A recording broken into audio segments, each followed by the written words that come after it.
So the question is, what if I can't locate childhood memories for the unseen therapist to address? Well, I'm going to read you a question here in a minute, but just for those not familiar with how this our unseen therapist optimal EFT process unfolds, um, we like to go for causes of things, and typically those are unresolved emotional causes, guilt, angers, griefs, things, and typically they happen way back in your childhood.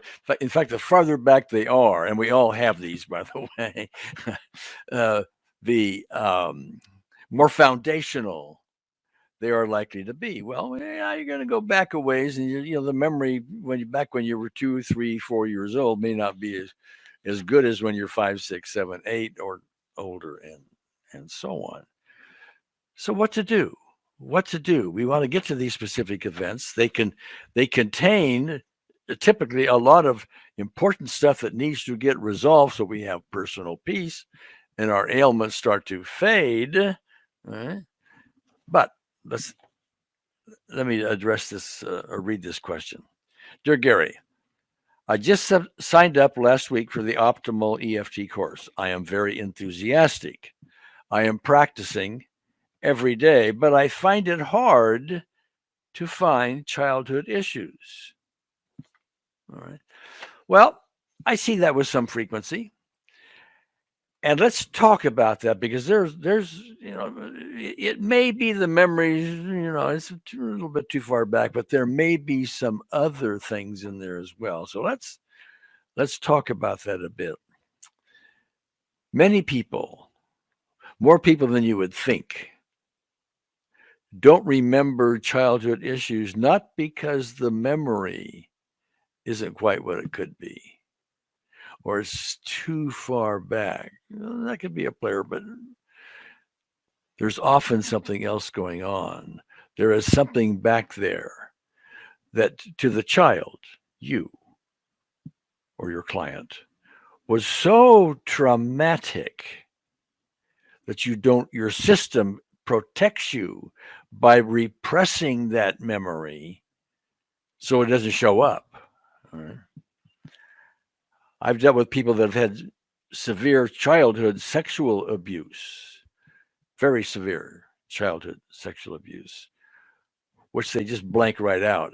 Their system represses it. They don't remember it at all, which means they also don't remember a lot of other things as well. The whole periods are blacked out. When they get 40 or 50, they start remembering them, and whoa, does the trauma ever hit them? It's a biggie.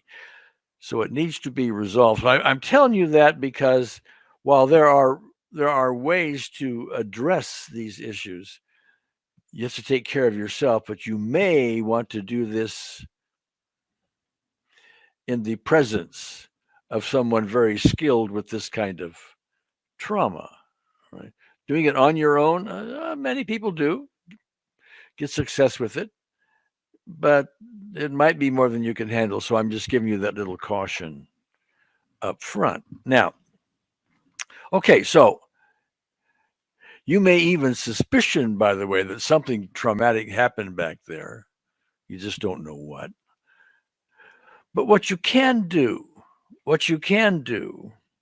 and this can work really nicely, is you can make up a specific event, a traumatic specific event from your own childhood.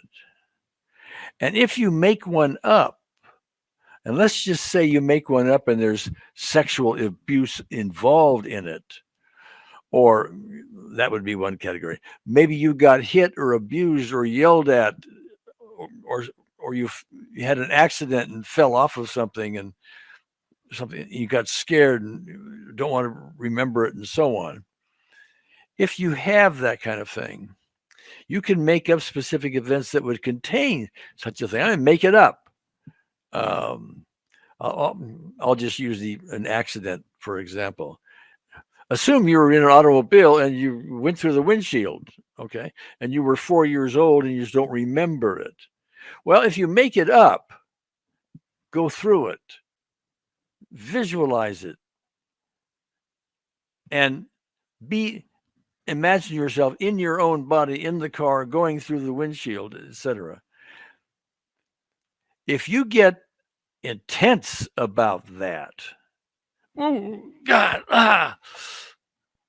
that's a clue that maybe not that specific thing happened, but something happened that you may be repressing and not remembering.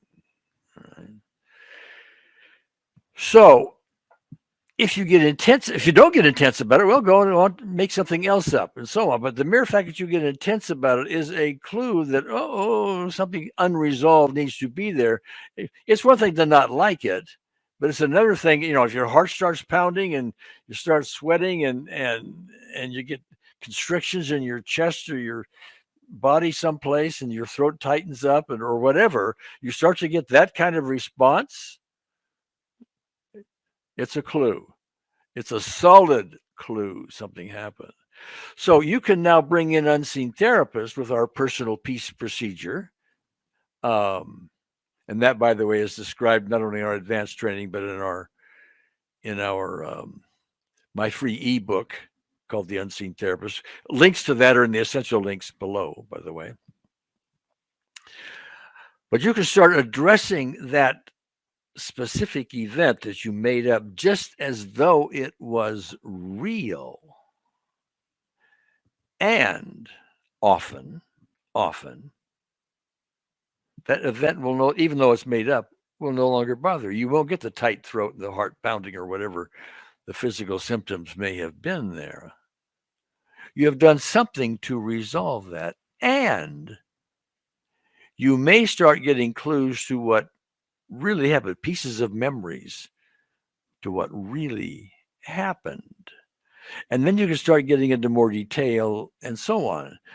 But that's a way to get into this. And it's been a very effective way. I've seen a lot of people get through a lot of really tough stuff doing this. Again, I'm going to urge you to take care of yourself on this. It's going to be your choice to have somebody present with skills in this particular area. But anyway, just because you don't remember a specific event doesn't mean it isn't there, and it doesn't mean you can't address it.